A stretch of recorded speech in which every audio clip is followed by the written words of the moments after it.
Bem-vindos à minha casa, meus irmãos.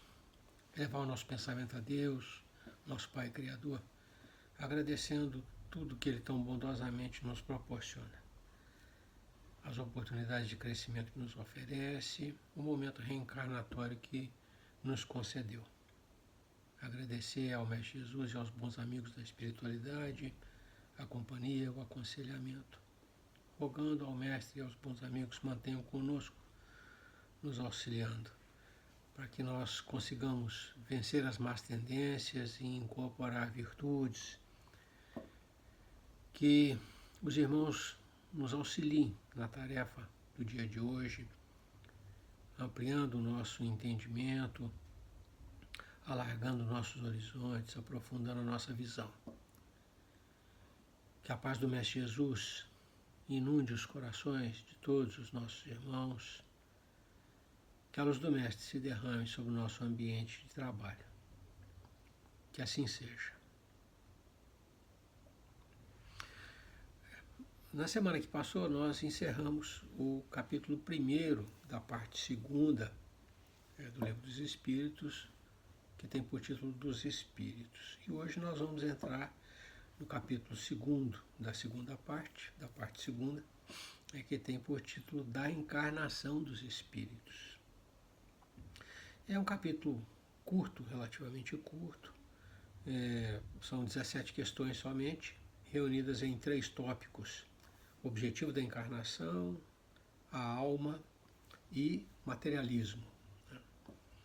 A título de ligação, né, com as leituras anteriores, com os estudos anteriores, vamos recordar, tentar fazer uma síntese do capítulo 1º, né, que é fundamental para o desenvolvimento dos capítulos que se seguem, não só o 2º, mas os que se seguem. Então, dos espíritos, o que a gente extrai é um conceito amplo, né, emitido segundo algumas ideias, né, contido em algumas ideias. Primeiro que espíritos são seres incorpóreos e inteligentes da criação divina. São os seres incorpóreos e inteligentes da criação divina, criados simples e ignorantes para alcançar a perfeição e, alcançando a perfeição, aproximar-se do seu Criador. Tem uma existência infinita, uma existência não tem fim. Para alcançar a perfeição, grande objetivo imposto na criação, né, no ato da criação, né, percorrem todos os espíritos, os diversos graus da escala espírita, né, acumulando conhecimento e desenvolvendo virtudes. E, por fim, o tempo despendido nesse processo de educação, né, é um tempo relativamente longo, o tempo despendido nesse processo de educação é variável, conforme a disposição individual, né, de cada um para os exercícios que Deus impõe. Nós podíamos citar dentro do capítulo 1º a questão de número 115, né, como sendo uma síntese, né, desse ideário. Fica também do estudo do capítulo 1º para nós as seguintes características acerca dos espíritos. Trata-se da individualização do princípio inteligente, assim como os corpos são a individualização do princípio material, né, os espíritos são a individualização, né, do princípio inteligente. São todos envolvidos pelo perispírito, né? A capacidade que tem de irradiar os seus pensamentos, os seus sentimentos, né? Trata-se, cada espírito é sempre um centro irradiador. E isso é importante para a gente entender, quando se fala de fluidos, né? As alterações fluídicas que nós somos capazes de provocar. O pensamento né, como um atributo da alma. É a alma que pensa, não é o cérebro que pensa, é a alma que pensa. O mundo espírita como sendo o mundo original, primitivo, e o normal. É o que antecede a encarnação, né, e sucede a encarnação. Ele é o que se mantém, é o que perdura, que persiste. O espírito não retrograda, ele não involui, ele só evolui, ele só caminha para frente, né? Isso é importante, que a gente solenize, porque tem que ficar patente que todos os espíritos alcançarão a perfeição. O tempo é variável, mas o objetivo está lá colocado, será alcançado. O livre-arbítrio, né, o exercício da vontade soberana, né, como sendo o grande guia, né, das nossas ações, que estabelece a nossa caminhada. E o aumento, né, das capacidades e habilidades de cada um dos espíritos, né, diretamente proporcional ao aumento de sua pureza espiritual.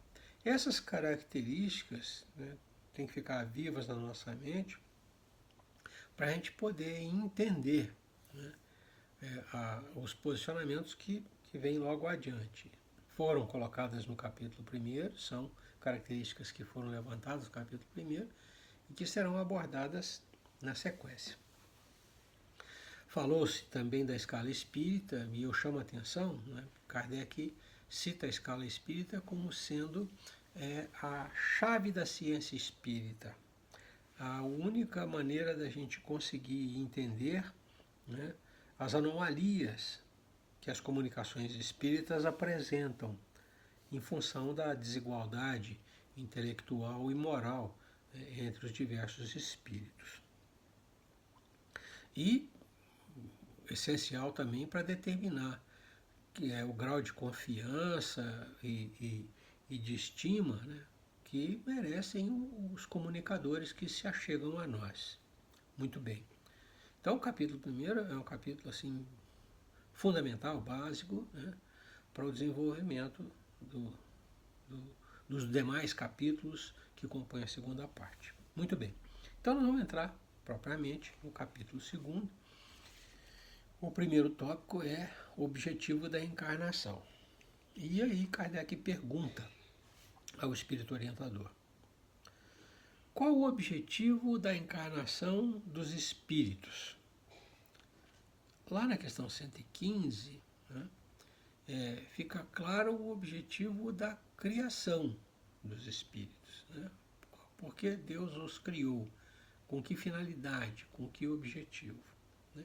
E Kardec pergunta aqui, mas qual é então o objetivo da encarnação? Qual o objetivo da encarnação dos espíritos? O orientador responde assim: Deus lhes impõe a encarnação com o fim de fazê-los chegar à perfeição. Para uns é expiação, para outros, missão. Mas para alcançarem essa perfeição, têm que sofrer todas as vicissitudes da existência corporal. Nisso é que está a expiação. Visa ainda a outro fim a encarnação, o de pôr o espírito em condições de suportar a parte que lhe toca na obra da criação. Para executá-la é que, em cada mundo, toma o espírito um instrumento de harmonia com a matéria essencial desse mundo, a fim de aí cumprir, daquele ponto de vista, as ordens de Deus. É assim que, concorrendo para a obra geral, ele próprio se adianta. Num comentário que se segue, Kardec coloca: A ação dos seres corpóreos é necessária à marcha do universo. Deus, porém, na sua sabedoria, quis que nesta mesma ação eles encontrassem um meio de progredir e de se aproximar dele. Deste modo, por uma admirável lei da providência, tudo se encadeia, tudo é solidário na natureza. Vou bater por partes, eu vou comentar as questões uma por uma. Vou bater por partes essa questão porque ela, assim, tem diversas nuances, né? Primeiro, o Espírito deixa claro, né, que são dois os objetivos. Né? Dois objetivos que se suplementam, vamos dizer assim, que se complementam, um atuando em conjunto com o outro na mesma direção. São dois objetivos, então. O primeiro deles, fazer o espírito chegar à perfeição. Né? Nesse objetivo, né, a encarnação é um meio, um modo, uma maneira para o espírito alcançar o objetivo da sua criação, que é a perfeição.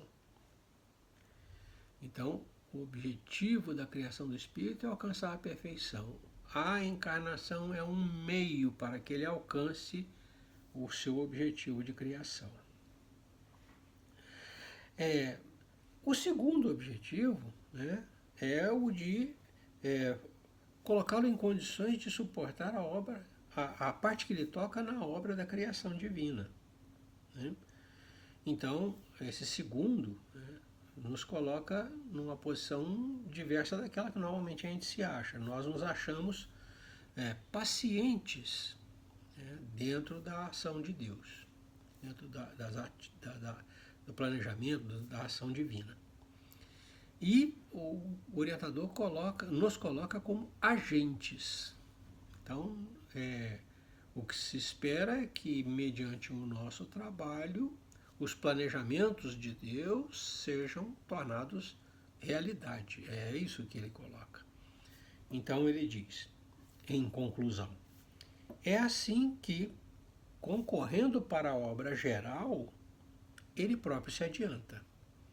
É através do trabalho, deste trabalho que Deus nos impõe, né, e que é colocado lá na questão 115, né, através dessas, vamos chamar assim, oportunidades que nós vamos adiante, né, é através do trabalho, então, que o homem se adianta.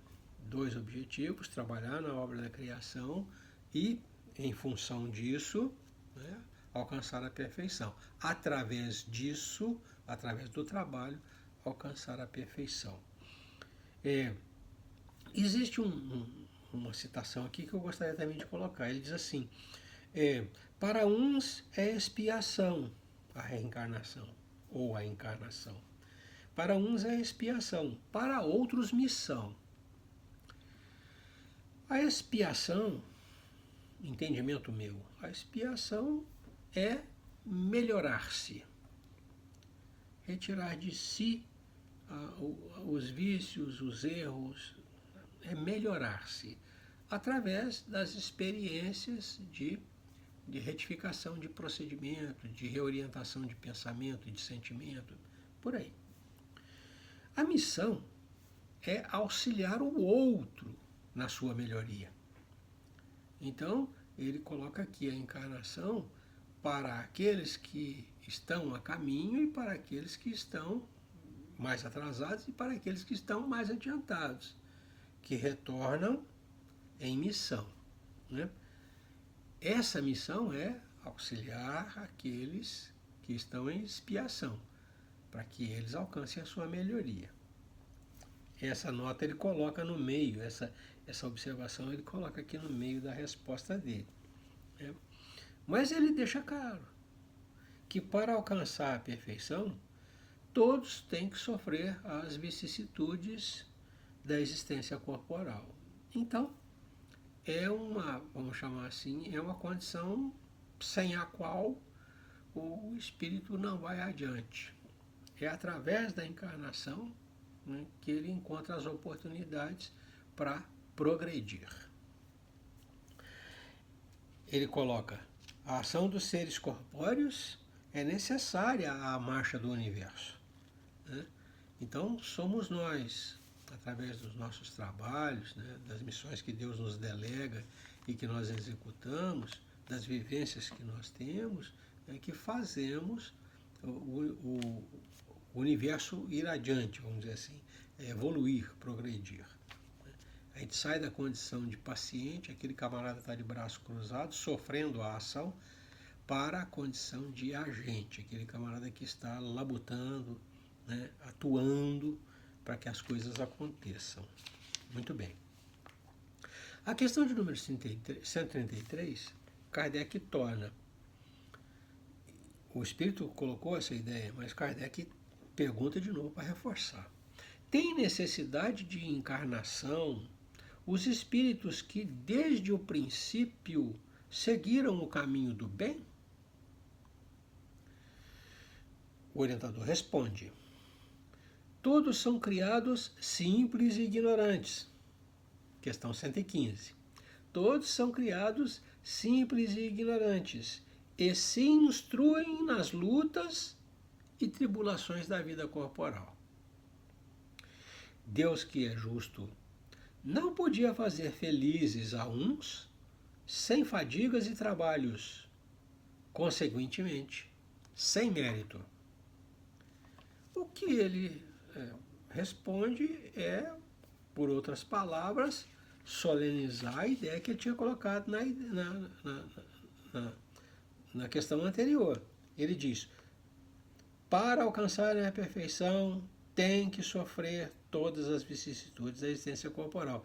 Ele não faz distinção entre aqueles que estão em expiação e aqueles que estão em missão, na questão anterior. E aqui ele soleniza: Deus, que é justo, não podia fazer felizes a uns sem fadigas e trabalhos. Então, mesmo aquele que faz as boas opções está condicionado a fazer essas boas opções dentro do processo reencarnatório, nas encarnações, né? Quando a gente fala de erraticidade e de mundo físico, de mundo material, de encarnados, erráticos e encarnados, né, a gente tem que ter mais ou menos, penso eu, a gente tem que ter mais ou menos a seguinte ideia. O espírito progride sempre. Na erraticidade, é como se ele fizesse aulas teóricas e aprendesse novos conceitos. Mas ele tem que vir para a vida encarnada, aonde ele realiza a prova prática. É o aluno que aprende o conceito na erraticidade, na sala de aula, e que vai usar os seus conceitos, os seus conhecimentos na oficina, na encarnação. Então, ele deixa claro isso. Todos têm que passar pela encarnação, que é a prova prática. É onde o camarada executa as deliberações que adotou na erraticidade. Aí o Kardec pergunta: mas, então, de que serve aos espíritos terem seguido o caminho do bem, se isso não os isenta dos sofrimentos da vida corporal? Que vantagem há, então, em tomar o caminho do bem, se todos têm que voltar a encarnar, reencarnar e sofrer as vicissitudes da vida material? Aí o Espírito diz: chegam mais depressa ao fim, alcançam o objetivo mais rápido. Demais, as aflições da vida são muitas vezes a consequência da imperfeição do espírito. Sofrem os imperfeitos. Quanto menos imperfeições, tanto menos tormentos. Aquele que não é invejoso, nem ciumento, nem avaro, nem ambicioso, não sofrerá as torturas que se originam desses defeitos. Então, aquele que retorna em missão, submetido às dificuldades da carne, a doença, a fome, o sono, a sede, coisas que o corpo material exige, né? Impõe, submetido, mas como o camarada, né, está em missão, avançou rapidamente, já está no estágio superior, como voltar ao mundo, né? Onde é que está a justiça disso? Onde é que está a lógica disso? Né? E ele diz, olha, esse camarada que está mais avançado, quando volta para a carne, sofre a sede, sofre a fome, sofre a doença. São coisas próprias do corpo. Né? Mas ele não sofre os tormentos que são próprios das imperfeições do espírito. Né? E aí ele cita os vícios, né? A avareza, o ciúme, né? A inveja, como sendo fontes de sofrimento. Ele diz, olha, a maior parte dos sofrimentos são consequência das imperfeições. Né? Não é a vida, o corpo material que impõe, são as imperfeições do espírito que impõem. O título 2, assim encerra o título, o tópico 2, né, vamos dizer assim, o tópico 2, questão 134, ele começa a falar sobre a alma. Né? Espírito, alma. Lá na introdução, nós não passamos pela introdução, lá na introdução, no tópico 2, algarismo romano 2, né, ele fala basicamente, né, de alma e espírito, faz um apanhado de alma e espírito e de princípio vital, que são duas coisas que a gente confunde. Então, lá no segundo tópico da introdução, é um texto curto, dá 2 folhas, né? E está assim claro, limpo. Né? Kardec coloca esses 2 conceitos, né? O espírito, ou alma, e princípio vital, que está atrelado à vitalidade do corpo. Né? Aqui na questão 134, Kardec pergunta, o que é a alma? E o espírito responde, um espírito encarnado. Aí o Kardec, obviamente, nunca se dá por satisfeito. Que era a alma? O que era a alma antes de se unir ao corpo, antes de encarnar? Ele diz, espírito. O Kardec volta. As almas e os espíritos são, portanto, idênticos, a mesma coisa? Alma e espírito é a mesma coisa? E o orientador responde, sim, as almas não são senão os espíritos. Antes de se unir ao corpo, a alma é um dos seres inteligentes que povoam o mundo invisível, os quais, temporariamente, revestem um invólucro carnal para se purificarem e esclarecerem. Existe vamos chamar assim, uma questão em cima da terminologia sempre. A nossa linguagem, ela tem essa deficiência. Você não tem uma definição. Né? Nesse campo, você não consegue estabelecer os limites, fazer a coisa ficar perfeitamente definida. A definição aqui é uma complicação. E as pessoas tomam, vou voltar lá no item 2, na página 18 aqui, as pessoas tomam alma por 3, vamos chamar assim, por 3 coisas que são completamente diferentes. Uns tomam a alma com o princípio da vida material, outros tomam a alma com o princípio da inteligência, né? E outros tomam a alma como um ser moral. Né? Então, vida material, inteligência ou moralidade? Né? E lá, né, no tópico 2, discorrendo acerca disso, fica evidente que se trata de um erro de terminologia. Cada um coloca a palavra como bem entende, tentando significar o seu pensamento, tentando traduzir o seu pensamento, né? E prega uma coisa sem definição própria, né? De maneira diversa. Em linguagem técnica, quando você fala em termos técnicos, os termos definem o que vai acontecer. Né? Não é a mesma coisa nesse campo. Então, a palavra alma e espírito são duas palavras para uma mesma coisa. Quando é perguntado ao espírito, o que é a alma? Ele diz, é o espírito encarnado. Mas e o que é?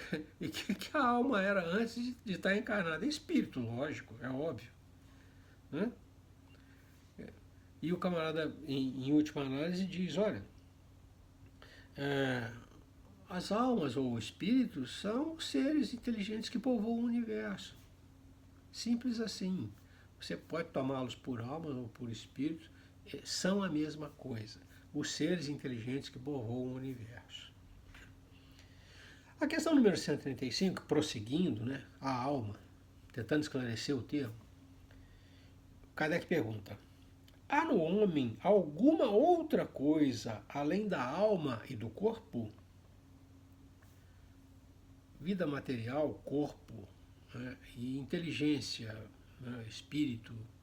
Existe mais alguma coisa na composição, na nossa composição? Né? Estamos encarnados, temos corpo, somos espírito, né? Existe mais alguma coisa? A pergunta é essa. E aí nós temos mais um conceito. Há o laço que liga a alma ao corpo. Há o laço, como se fosse um condutor, um liame, uma corda, como queira. Há um laço que liga o espírito ao corpo, né? Já que são distintos. Existe um meio de união. Kardec pergunta então, de que natureza é esse laço? Semimaterial, isto é, de natureza intermediária entre o espírito e o corpo. O espírito é imaterial, o corpo é material. Esse laço seria alguma coisa no meio do caminho, né? Uma coisa mais fluídica, ou uma matéria mais etérea, alguma coisa nesse sentido. E ele prossegue. É preciso que seja assim, para que os dois se possam comunicar um com o outro. Por meio desse laço é que o espírito atua sobre a matéria e reciprocamente. A matéria atua sobre o espírito. O homem é, portanto, nota que vem logo em seguida, o homem é, portanto, formado de três partes essenciais. Primeiro, o corpo ou ser material, análogo ao dos animais e animado pelo mesmo princípio vital, o que dá vida ao corpo.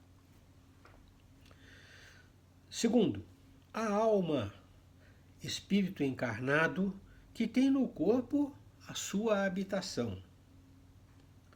Terceiro, o princípio intermediário ou perispírito, substância semimaterial, que serve de primeiro envoltório ao espírito, a primeira vestimenta do espírito, e liga a alma ao corpo. Tal num fruto, como num fruto. O germe, a semente, o perisperma, a parte carnuda, e a casca.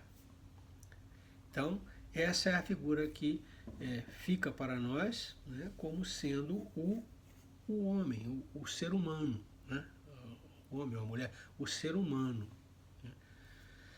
A alma, espírito encarnado, um primeiro envoltório, que seria o perispírito, uma matéria um pouco mais quintessenciada, uma coisa mais etérea, mais fluídica, gasosa, alguma coisa assim, né? E, por fim, o corpo, né? Matéria densa, palpável, né? Que tem peso. Muito bem. O que eu chamo a atenção eu gostaria de grifar, ele diz, função do perispírito. Ele diz, por meio desse laço, é através do perispírito, que o espírito atua sobre o corpo, que o pensamento se transforma em ação e que o corpo, né, atua sobre o espírito. Chega ao espírito as impressões do mundo material.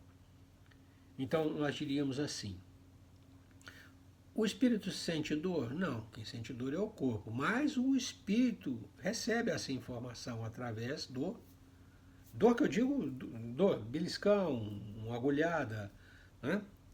Ele não sente porque está no corpo físico, é o cérebro que sente, né? Mas como é que chega essa impressão de dor, né, ao espírito? Através do perispírito. O perispírito quer fazer determinada coisa, então o espírito quer fazer determinada coisa, o perispírito serve de condutor dessa ordem ao corpo, e o corpo executa. O espírito fica sabendo o que acontece com o corpo, o frio, o calor, a dor, através do perispírito. Espírito e corpo material são de naturezas diferentes. Para se comunicarem tem que ter uma ligação, um liame, uma ligação. Então essa ideia tem que ficar para nós. A função do perispírito. Muita gente não entende para que um perispírito, né? Seria simples o espírito mandar no corpo. Não, são de naturezas diferentes. Não tem como agir diretamente.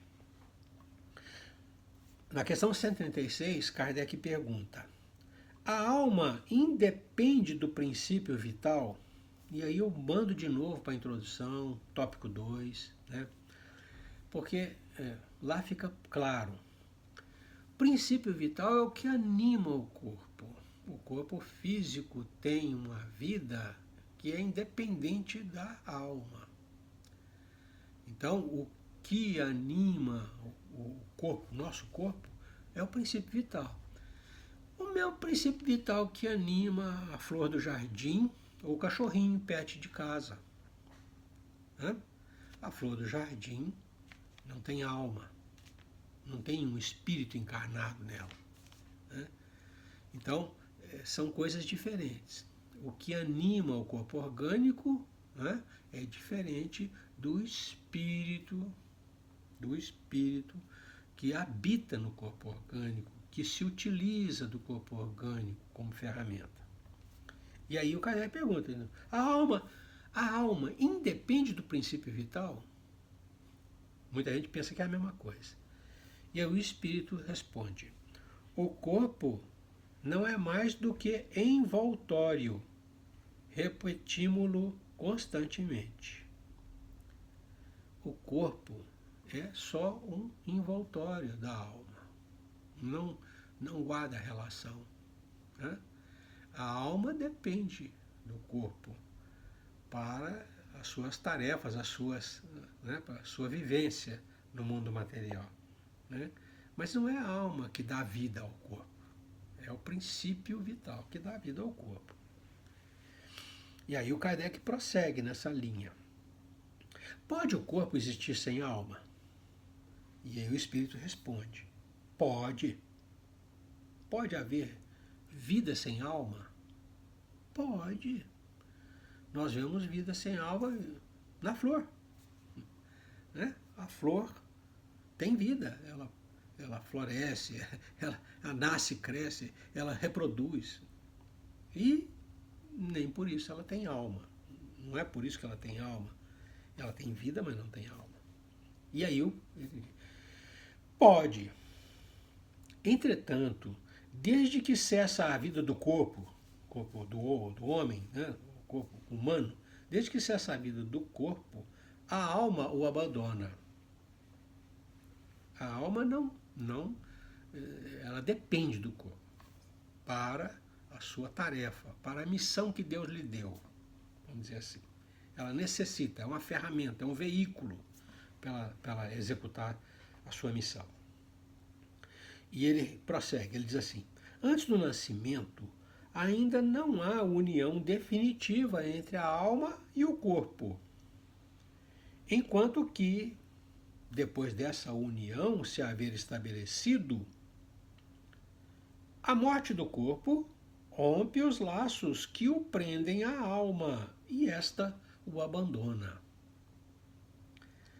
A vida orgânica pode animar um corpo sem alma, mas a alma não pode habitar um corpo privado de vida orgânica. Esse conceito é fundamental para nós, né, entendermos desencarnação, por exemplo, né? O processo de desencarnação. Kardec prossegue: que seria o nosso corpo se não tivesse alma? Simples massa de carne sem inteligência. É a alma que dá a inteligência. A inteligência é a alma. Tudo o que quiserdes, exceto um homem. Um homem, compreende-se, né, é o ser da criação dotado de inteligência, né, e de moralidade. Porque alguns animais também têm um princípio de inteligência, né, mas o homem tem a moralidade. Questão 137, prosseguindo ainda nessa direção de questionamento. Um espírito pode encarnar a um tempo em dois corpos diferentes? O orientador já tinha respondido isso na questão 92, né? Falando de ubiquidade dos espíritos, ele disse, olha, o espírito não pode se dividir, estar em dois lugares ao mesmo tempo. Aqui é o mesmo princípio. E ele responde, não, o espírito é indivisível e não pode animar simultaneamente dois seres diferentes. Questão 138. Que se deve pensar da opinião dos que consideram a alma o princípio da vida material? Confundem alma com princípio vital.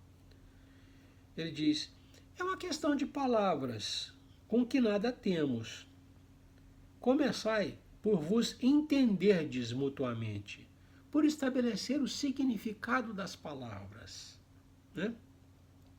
Para poder definir a extensão, o alcance da palavra, para poder falar em uma linguagem que seja comum, que todos entendam, que não seja tão figurada como é a nossa.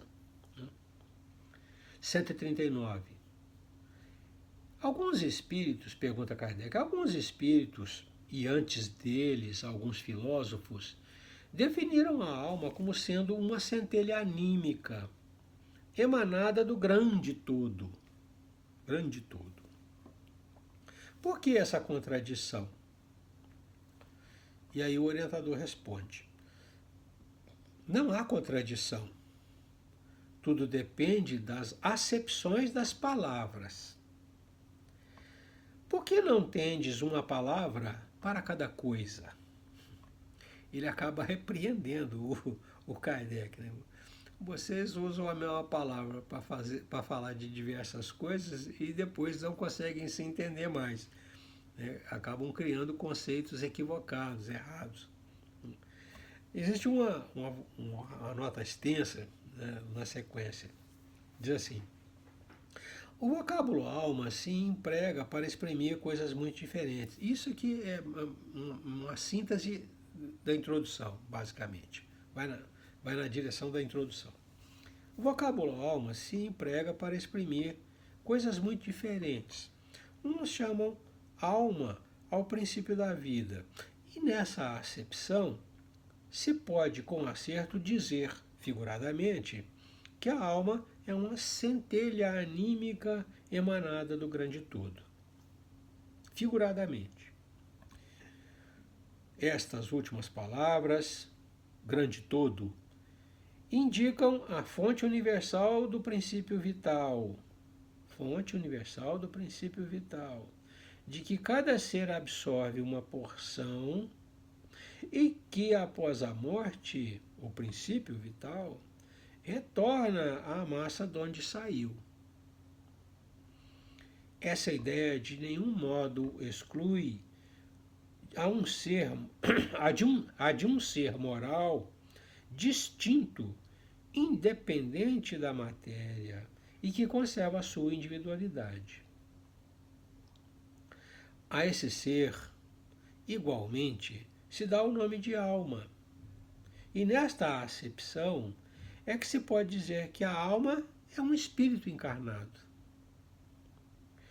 Dando da alma definições diversas, os espíritos falaram de acordo com o modo por que aplicavam a palavra e com as ideias terrenas de que ainda estavam mais ou menos imbuídos.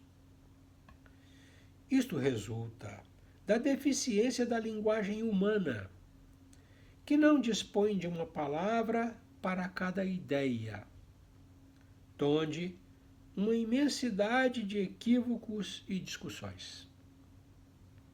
Eis porque os espíritos superiores nos dizem que primeiro nos entendamos acerca das palavras. Ainda restam algumas questões. Eu vou fazer só mais uma aqui, que está ligada a esse eixo de ideias, né? Para a gente poder encerrar. E aí a gente reinicia. Vou fazer então a 140 e na semana que vem a gente parte da 141.